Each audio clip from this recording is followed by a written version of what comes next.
Welcome to the Tournament Poker Edge podcast, brought to you by TournamentPokerEdge.com, the only podcast dedicated exclusively to poker tournament strategy. Now here's your host, Clayton Fletcher. Hello once again, everybody, and welcome to the Tournament Poker Edge podcast. I'm your host, Clayton Fletcher, in a place called Hunter, New York, where I'm with my family enjoying some late summer camping and outdoorsy stuff and all that jazz. It's been a good time so far up here in the mountains, the Catskill Mountains to be exact. A really beautiful part of New York State. Those of us who live in New York City forget about the rest of New York State, so it's important for us every 5 to 10 years to just come and see another part of New York State besides Manhattan. So this is nice for me, a little rest and relaxation. But, of course, I never take a break from giving you guys the poker content that we all crave so much. So I wanted to start off by announcing we have a new sponsor. It's a great, irreverent company called Liquid Death. Now, you may have seen this at your local Whole Foods or 7-Eleven store. It looks like a beer can mixed in with the water bottles, but in fact, it's just nothing in that can except for pure, clean, ice-cold mountain spring water in an aluminum can. Did you guys know that only 10% of all plastic bottles that are thrown into the recycling bin actually end up getting recycled, and the other 90% end up as landfill? So this is an ongoing problem, and Liquid Death is a company that is taking the lead in solving that problem. Also, you get to look like you're having a beer, but you're really just having water, which is especially fun if you're pregnant or nursing or driving a car or 7 years old. You get the gist, how fun it could be to look like you're having a beer when you're actually not. It's time to wake up about recycling and plastic. It just doesn't work. So we all need to switch to aluminum. Aluminum is infinitely recyclable and actually profitable for recycling facilities. So you can visit liquiddeath.com, where they are giving free shipping on all their merchandise, which is super cool stuff. And also for any order of at least 2 cases of their absolutely delicious mountain spring water, visit liquiddeath.com. All right, so that's our new sponsor. I wanted to also follow up with you guys today about a story that we've been covering, the curious case of one Mr. Scott Robbins. Now, again, this is the gentleman who made a comment upon checking into the Borgata in Atlantic City, made some kind of, as he described it, lighthearted comment about what floor his room might be on and whether or not he may have to jump from it, etc. And of course, that caused the well-documented rigmarole with the security and the EMTs and everybody that works in the Borgata making him leave. And as you know, he's been banned from the Borgata. We interviewed Scott last week. If you haven't heard that interview, I found it very enlightening, and he shared his side of the story with me. So you might want to go back and listen to that. But for those who are up to date on the curious case of Scott Robbins, I do have some breaking news that he shared with me just today as I'm recording this episode on Thursday, August 19th. Scott tells me that he has reached a settlement with the Borgata. So the settlement involves a cash sum awarded to Mr. Robbins, and it also, at least for the time being, does include his remaining ban from the premises, although he is allowed, as he puts it, he is allowed to play at other MGM properties. It's the only one from which he is currently banned. I asked him if he would be willing to share the amount of money. If you recall, his original lawsuit was for the amount of $1.2 million. I asked him if he would share the amount of the settlement, and he said he wasn't sure whether or not he was at liberty to do so. It could be a confidential figure. So I tried to get a more of a ballpark from him. I want to know how much this sort of thing pays nowadays. And he basically told me, I asked him, would it be safe to say that it was more than six figures? And his response to that was not even close. So there you go. I guess all's well that ends well. It should be interesting, though, to see whether Scott Robbins will ever be allowed to set foot in the Borgata again. And more importantly, will he or will he not choose to make comments about jumping from the windows, which again are literally impossible to open. All right, so another story I wanted to follow up on. I mentioned a few weeks ago about the World Series of Poker instituting this rule about being able to ban players for any reason, including health, etc. Well, they have rewritten this rule. I believe it's Rule 115. If you just go to the World Series of Poker website and check out the rules for yourself, they sort of softened the wording seemingly in direct response to the outcry of anger that players, especially on Twitter, where else, were sort of harping on, this means I could basically just have a cold and the WSOP is going to kick me off the tables. And, I think they're worried about people not coming for that reason. So they have rewritten the rule and made the wording a little bit less harsh. I'm not sure that the spirit of the rule is any different than what was originally intended, but the wording is less harsh and less threatening now than it was, let's say, even a week ago. So you can check that out for yourself on WSOP.com. All right, now let's get into some strategy. I have a couple of hands that I chose from the forums at tournamentpokeredge.com. Now, TPE, of course, one of the most affordable and powerful training sites in the poker world. For as little as $25 a month, you can get access to all of our amazing strategy videos made by some of the sharpest minds in the game. You guys know the names: Andrew Brokus, Alex Fitzgerald, Colin Moshman, Jared Smith, and on and on. So, you want to get in on that. And now you can get $10 off your first month when you sign up for your TPE membership. You just enter the promo code podcast. Do it in all caps. I'm not sure if you have to, but you might as well. Just write podcast, PODCAST, and you will get $10 off your first month as a member of Tournament Poker Edge. So we have forums similar to other poker sites that have places where players can meet up and discuss strategies and hand histories and things like that. And so I took two hands from the MTT forums on tournamentpokeredge.com. And the first one comes from a $600 Venetian with multiple starting days and a $200,000 guarantee, which was blown out of the water.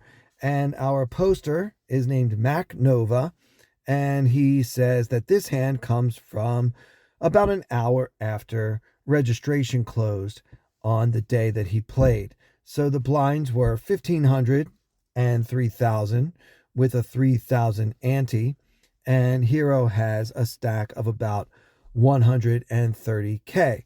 So that is a pretty healthy stack. It's about 43 big blinds. His M is right around 18, let's call it 17, 18, something like that. So, he's doing great. I imagine his stack is probably above average, although he doesn't exactly say that in his post. And it actually doesn't matter at that stage of the tournament all that much, but I just like to try to keep track of how I'm doing compared with the rest of the field. Let's see. So in this hand, the player under the gun, who has a stack of about 100,000, so his M is 14, he's got about 33 big blinds, and he opens under the gun to 6,500. Remember, the blinds are 1,500 and 3,000 with a 3,000 big blind ante. He does note, our correspondent here, MacNova, does note that the player seems lag, although he's only been at the table for a short time. So now, if you told me that you were playing in an online tournament and a player seemed loose and aggressive, even though you hadn't been at the table very long, I would say, well, where the heck are you getting that information from? But I think even a few hands at a new table, you can get a vibe for your opponents. Is this person, is he flashy? Does he want to be table captain? Does he have sort of that kind of demeanor, or does he seem like someone who would rather wait for the nuts and now just happens to have picked up a few big hands? In other words, I believe information we gather in the first few minutes at a new live tournament table is infinitely more reliable information than similar information you gather online, just because there is so much more information available, and some of it will be subconscious. I just had a feeling about this player. I had a vibe on this guy. My read on him wasn't based on anything other than the feeling I got in his presence. Now, I've talked about this on this podcast before.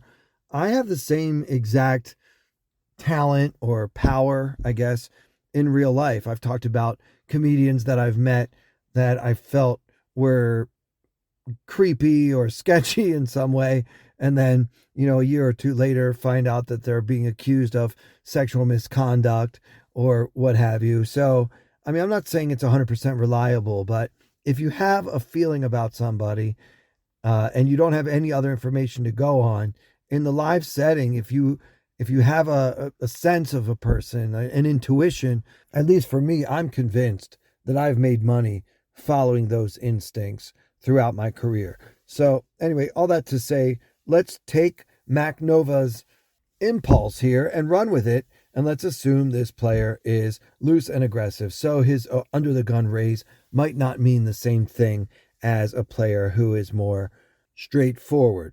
So the action folds all the way to hero on the button, holding pocket tens. Okay, so this is a decision point. Do we want to call or 3-bet? I don't think anybody wants to fold. Tens is just too strong of a hand.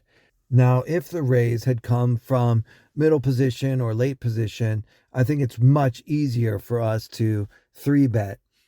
I think this is a much closer decision just because the original raise comes from under the gun. Now, given that we have a read that the opponent might be of the loose aggressive variety, then that could be an argument for 3-betting here and maybe even trying to get all in versus him. Now, remember, we have this player covered by about 30,000 chips, which is not insignificant. He's only got about 33 big blinds. So one way to phrase this could be, would you like to get 33 big blinds in with pocket tens? And I think against most opponents, the answer is yes. Against most of your opponents, getting 33 big blinds all in pre-flop is generally a profitable play. So that doesn't mean it's the best play, but I do think that it's plus EV to do that, especially, and it becomes more plus EV the more loose and aggressive your opponents are. So that is an argument for 3-betting, but we also have the argument for just flatting, which is an under the gun raise has to get some kind of respect, and we haven't been at this table really long enough to know how reliable our read is. All things considered, in this situation, I do trust my reads, and I would probably be 3-betting with the intention of calling it off and hoping that we're up against ace king or pocket nines or any of the other hands that our opponent might play this way that we're ahead of. That might sound a little bit wild to some of you. You might feel like that is too much variance for your game. And in that case, if you want to just flat, go right ahead. You can play your pocket tens in position and just hope the blinds don't come along. So in this exact hand at the Venetian, our hero did just call on the button. And again, I think that's totally fine.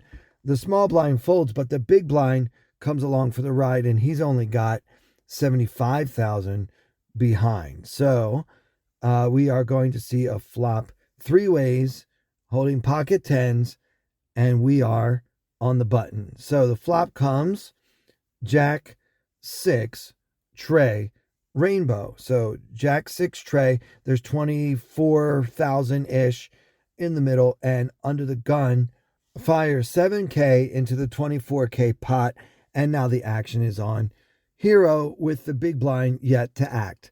Okay, so, I mean, it's a pretty good flop for pocket tens, right? We like Jack 6 tray when we're holding tens. We're usually going to have the best hand. It's a little bit worrisome that our opponent decided to continuation bet with two opponents, especially when one of them is fairly short stacked. I mean, the effective SPR is only about 3.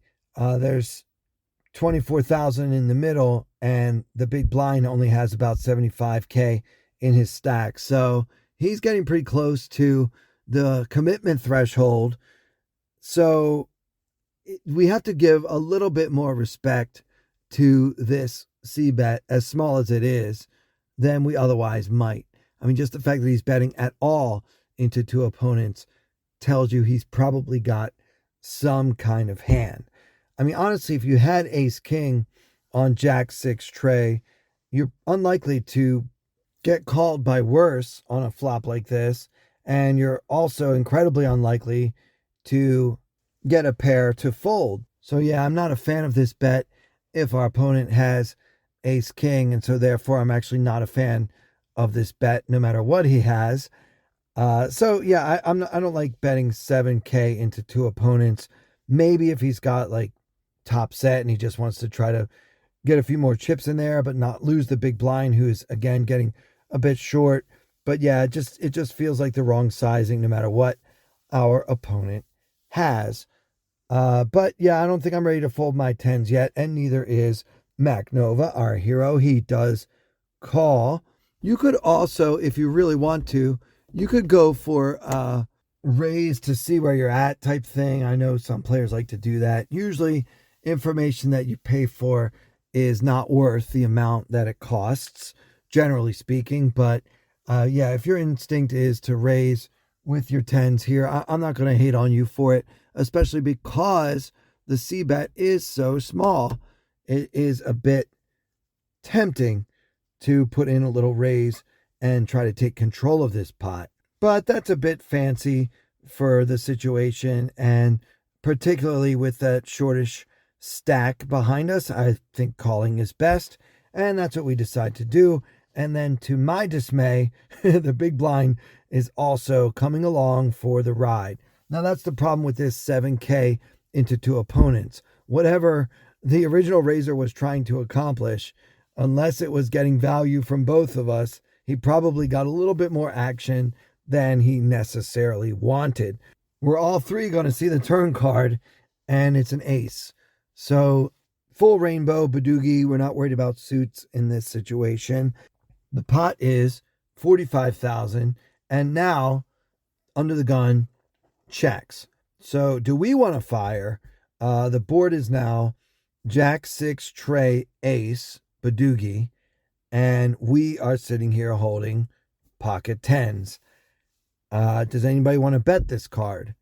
I think it's best to check. The fact that we got the overcall on the flop has me a bit frozen here. I'm not sure what the big blind is up to, and we didn't really get any kind of reads on him either. And I'd be pretty happy to keep this pot at the relatively small size that it is now, and hopefully just show down my tens. I mean, at least some of the time, the tens should be good. And I don't really think that the ace is a great card for us to bet into two opponents. So my instinct tells me to check, but I can actually make the other case simultaneously. The fact that our opponent made a tiny C bet on the flop and then checked when the ace hit makes it pretty likely he doesn't actually have an ace himself. I mean, think about it. If you had like ace queen in this situation and you decided to put out that little 7K into 24K on the flop, and now you hit your card where you make your hand on the turn, don't you want to bet again? I think most of us would. So unless this guy is particularly tricky and trappy and clever, it's unlikely that he has an ace. But still, I'm a little worried about the big blind, but you can't worry about everything. But at the end of the day, I think pocket tens is a bit too strong to actually turn into a bluff here. I mean, like if we bet on this turn card, we are trying to represent that turn card and basically hope that everybody folds. We're not really trying to get value anymore from like a 6, right? Now that it's Jack 6, Trey, Ace. So I don't think that we're going for value if we do bet. And so for all those reasons, I just want to check and see the river. And that's what Hero does in this hand, which is great. And so I approve, and there's still 45K in the middle. And now the river comes, another ace for a final board of Jack 6, Trey, Ace, Ace. So now the big blind checks, and Under the Gun bets 27,000 into the 45,000 pot. So he's got 2 opponents, and he's making more than a pot-sized bet. It's a strange line for him to raise pre-flop and then bet tiny on the flop, check the ace on the turn, and now bet fairly substantially here on the river. So the question becomes, what do we make of this? I mean, I said a moment ago, I don't think it's likely that he had an ace on the turn because he didn't do another bet after he had c-bet on the flop. Would he make this play with a 3 of a kind then? Well, I mean, I don't think he could have an ace very much on the turn, so I really don't think he has one on the river. And just the fact that I know where 2 of the aces are makes that all the more unlikely. So it's basically a question of, does he have a hand like kings, queens, something with a jack, or would he ever make this play with a hand like pocket nines or anything that we can beat? All in all, I think that this is a tough decision, but I think we should be folding in this spot. The reason why is I just think that this bet shows a lot of strength. Now, the big blind and Hero have both shown very little strength in this hand, which may have empowered the Under the Gun player to go ahead and try to bluff 2 opponents with a hand like king, queen, or something like that. But I think that's a pretty small part of his range. Usually when players have 2 opponents, they don't like to bluff. And when they do bluff, especially in live situations, I think that they often bet much smaller than they should. Because in the live setting, guys, for those who don't really play live, any bet gets a little bit more respect than it would online. And of course, I'm generalizing here, but usually players in the live setting are more reluctant to put their chips into the middle, which kind of makes sense. It's much harder to watch those chips disappear on the felt than it is just to click buttons on a computer. So I think it's a fold. It's not an easy fold by any stretch, but even if our hand is good against Under the Gun, there's some chance that the big blind called on the flop, called behind with a jack, and then just decided to slow play all the way, especially when all those aces started happening. But he has no intention of folding if he has a jack. So I just think one of these guys has a jack a lot, and I'm not willing to call this size of a bet with my 10s. I think it's a fold. So let's see what Hero did. Hero calls, and then the big blind folds. And here's the result. Okay, so yeah, the Under the Gun player turns out to have had King Jack offsuit. So yeah, raising Under the Gun with King Jack offsuit, and then, us having the idea that he's a loose, aggressive opponent, that's in line. I would fold King Jack offsuit at most tables that I play in $600 Venetian tournaments. Usually it's not profitable to open with a hand that bad Under the Gun. So he doesn't care about position. He doesn't care about things like that. So our read was correct. And so that means that 3-betting would either have resulted in taking the pot down pre-flop or possibly getting into a coin flip versus King Jack, which is why I said, if I 3-bet, I'm not looking to throw my hand away. Not when this guy only has 33 blinds to begin with. So thank you, MacNova, for posting to the Tournament Poker Edge forums. And again, you guys should be joining TPE so that you can participate in these kinds of conversations. There are lots of hands and lots of other topics like sweat threads and all kinds of fun stuff in the forums on tournamentpokeredge.com. All right, real quickly, let's do another hand I grabbed from those forums. This one's kind of fun. It's from a bounty event, but not a big one. $5.25 bounty event on GG Poker. So I'm assuming that this is going to be like a $4 plus $1 bounty, but I'm not really sure. And our correspondent, whose name is Reliable Jake, I love that name. Reliable Jake doesn't tell us, but the blinds are 200 and 400 with a 60 ante per player, and we're about halfway through the tournament. Just moved to a new table and no reads on our opponents. Now, I am shocked, guys, at how often you all seem to post hands on the forums or send me hands on Twitter at Clayton Comic where you have no reads on your opponents because you just got moved to this table. I think some of you out there are fibbing about how long you've been at your table, but the fact is you're not really paying that much attention to your table, and you don't want to admit that to me. The reason could be that you're playing poker while doing something else, or probably you're playing poker while playing poker on 8, 10, 12 other tables, and that's fine. All of us do that online, okay? I get it. You don't have reads because you're not really paying attention. You're doing your autopilot GTO bot, just trying to treat everybody as equals thing, and that is fine for online poker. You know that when you do that, you're sacrificing a certain amount of expected value that could be gained by paying more attention to your table. But in your opinion, playing more tables with a slightly lower expected value per table is still more profitable than just playing 1 or 2 tables and concentrating like crazy on them. Now, I can't tell you whether or not you're right about that, but I know that's why you do it, and I'm okay with that. I actually do that sometimes myself. So stop telling me you just got moved to a new table and that's why you don't have any reads. We all know the truth.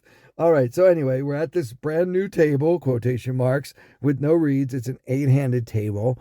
One of the players at our table has 11 big blinds, and everybody else has at least 30 big blinds. One fold to hero in second position, or as you may call it, under the gun +1, and he is holding the ace of spades, 6 of diamonds, and he's got about 17,000 in chips. So his M is about 16. He's got about 42 big blinds. He's in second position with ace 6 offsuit. Okay, yeah, this is a fold. Like, we don't want to be playing this hand. Maybe if you're sure you're at a table of absolute guppies and you're not worried about anybody 3-betting you, and you're not worried about getting outplayed or flopping a pair of aces and being out of position against a caller or two. But we already said we have no reads. So when I have no reads, or unless I have a really strong read that I am by far the best player at my table, there's no way you're going to catch me in second position with an ace 6 offsuit. So this is a very clear pre-flop fold, and I would recommend, Reliable Jake, that you click around a little bit on the Tournament Poker Edge site and check out some of our pre-flop hand charts and maybe watch some videos about pre-flop strategies that will explain to you in more detail about why it's such a mistake to have such a wide opening range from early position. Anyway, this is what happens. He min raises, so he makes it 800, and the hijack calls with 46,000 behind, and everybody else folds. So it's actually a pretty decent result considering how we stepped out onto that tightrope with the ace 6 off. So we're going to be out of position with ace 6 versus 1 late position caller, and that's it. About 2,700 in the pot, and the flop comes king of spades, queen of spades, tray of clubs. So king, queen, tray with 2 spades, hero with the ace of spades and 6 of diamonds. Do we want to c-bet here or not? So yeah, like, I don't like having this hand, but we already talked about that. Since we do have this hand, it's actually a pretty decent flop considering we did not make a pair. We have backdoor nut flush draw and nut straight draw potential. So it feels like that we should be c-betting. Now, again, we have no reads on our opponent. I have no idea how this guy plays and what's likely to happen. And I'm out of position guessing, but there are a lot of good turn cards for our range. And so let's put in a little bet. I would bet something like 1K. You don't need to overbet here. If the guy doesn't have a queen or a king, he's not going to be able to call any bet, really. So let's see how Hero played it. Okay, he puts in 11-20 and villain calls. Yeah, I'm okay with that sizing and just hoping that we can keep improving our hands so that we can hopefully run this bluff all the way to the end. So now there's about 4,900 in the pot, and the turn is the tray of spades. So our board is now king, queen, tray, tray with 2 spades. So the paired board is kind of a mixed result, actually, because it's harder for us to convince our opponent that anything has changed when the bottom card pairs on the turn, unless we can actually convince him that we have the flush. Now, we know he does not have the nut flush because we have the ace of spades in our hand, but he called on the flop with something, and it's very likely to be a king or a queen. So I think this is a mixed blessing, if you will. As happy as I am to have picked up the nut flush draw, I'm also that disappointed that it is with a card that paired the board. So would I bet again? I don't know. I mean, I guess it's probably half the time you do, half the time you don't. I guess I probably wouldn't. I mean, having gotten called on the flop, it's not like he underbet the flop to where the guy could call with any 2 cards. You really are up against a king or a queen so much of the time when that 11-20 gets called on the flop. And so for that reason, I think it's hard to get a bluff through here on the turn. Maybe if you have a specific read about your opponent, like, yeah, this guy, he likes to call the flop and see what happens on the turn. Like some players do call quite a bit on the flop, like just to see if they have a floating opportunity or something like that. So if we had any type of read on this opponent, I might be more inclined to bet. But I'm ready to shut this one down despite having picked up the nut flush draw. So let's see what Hero does. Yeah, he's keeping it going, guys. He puts in 31-20 into the 4,900 pot, and then villain calls again. Now, we've left ourselves with approximately a pot size bet left. Yeah, there's about 11K in the middle, and Hero has about that much behind. So come on, spade, I guess. The river comes the deuce of clubs. So, and yeah, our correspondent writes that this is the brickiest brick of all time. I could not agree more. Nobody ever wants to see the deuce of clubs, but there it is. And so should we shove? Like basically, like our options are check and give up, or shove and try to see this thing through. I mean, there are a lot of good reasons why we should give up. Like I wanted to give up on the turn just because in a $5 tournament with bounties, I generally don't like to try to bluff people that I'm pretty sure have pretty strong pairs in their hands. And yeah, just, you know, the way this board has shaken out, it's like if we bet again, we're absolutely representing that flush, and flushes are pretty hard to come by. So we might just want to give up on this one. I mean, yeah, like I like the, the aggressiveness. If we do shove here, I mean, there's a good argument to be made for why you should do that. I mean, number one, we have like pretty close to the bottom of our range. I mean, I don't know how often we're going to have worse than ace high with this pot size, heads up against this opponent. So that is certainly a case for shoving and hoping that he can't find the call.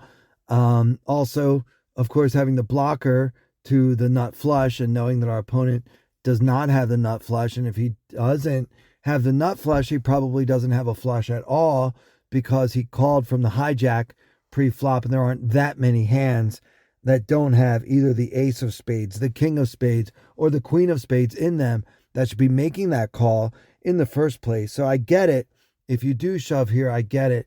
But on balance, I think that the strategy for winning a $5 bounty event on GG Poker is not to triple barrel bluff people that definitely have at least one pair a huge amount of the time. Yeah, so one thing I forgot to mention, I hope this doesn't change anybody's take on the hand, but villain has us covered by about 3-1 in chips. So He's got a lot more chips than we do, so he's not worried about losing his bounty to us. In fact, we have to worry about losing ours to him if we go all in and he calls.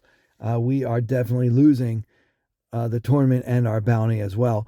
So, I mean, some people go too far with this. I don't think you should change every single thing about your tournament game just because you're in a straight ahead bounty tournament. But I do think that when decisions are close, you might want to lean towards not bluffing, just because especially players with a lot of chips can afford to look you up, and they are incentivized to do so by whatever portion of your buy-in is in the bounty prize pool. Now, obviously, that effect is greatly magnified when we're in a PKO, but even in a standard bounty tournament, it is a consideration nonetheless. So, hero shoves and gets looked up by King Jack offsuit. And so this is how Reliable Jake busted out of that particular $5.25 bounty event on GG Poker. He made a note that the villain did have the Jack of Spades, so perhaps that may have made it a little bit easier for him to call on every street, just having his own sort of backdoor flush draw. Remember, the king and queen of spades were both out there, so this was in effect the second nut flush draw. So it would have been great to hit a spade on the river, because it's very likely we could have gotten the full double, because this guy was not going anywhere with the Jack of Spades. One card in the deck can beat him, and we have it. But as it turns out, the deuce of clubs never helped anybody on the river and ended up being the downfall of Reliable Jake. Let me know your thoughts on this hand, as well as the one from MacNova's $600 Venetian. I want to make a point of sharing more hands from the TPE forums going forward, just because I think it's a great place to talk strategy with players at various levels, but with everyone having the right attitude of not trying to make you feel stupid, or that your questions are dumb, or that you're a noob, or whatever else you might encounter on other websites. The forums on TPE are one of my favorite sections of our website, because everyone there is so supportive and understanding that we're just not all at the same place at the same time in our poker development. So let me know what you guys think. You can tweet me at Clayton Comic. Let me know what you think about these hands, whether you trust my analysis or whether you see things another way. Definitely want to thank our brand new sponsor, Liquid Death. Visit liquiddeath.com and check out their amazing products, which are also better for the environment than the water you're probably drinking now. So for everyone here at Tournament Poker Edge, I'm Clayton Fletcher. Thank you so much for listening. I wanna hold them like they do in Texas, please. Fold them, let them hit me, raise it, baby, stay with me. Lock in intuition, play the cards with babes to start.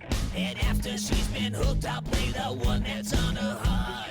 Oh, whoa, whoa, whoa, whoa. I'll get her heart, show her what I got. Oh, whoa, whoa, whoa, whoa. I'll get her heart, show her what I got.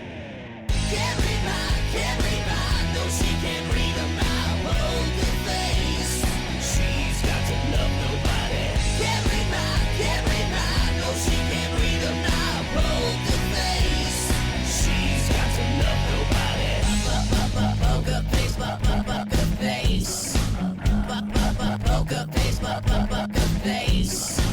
I wanna roll with her, a hard pair we will be.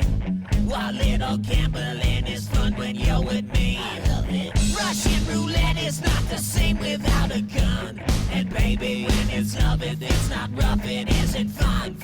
Oh.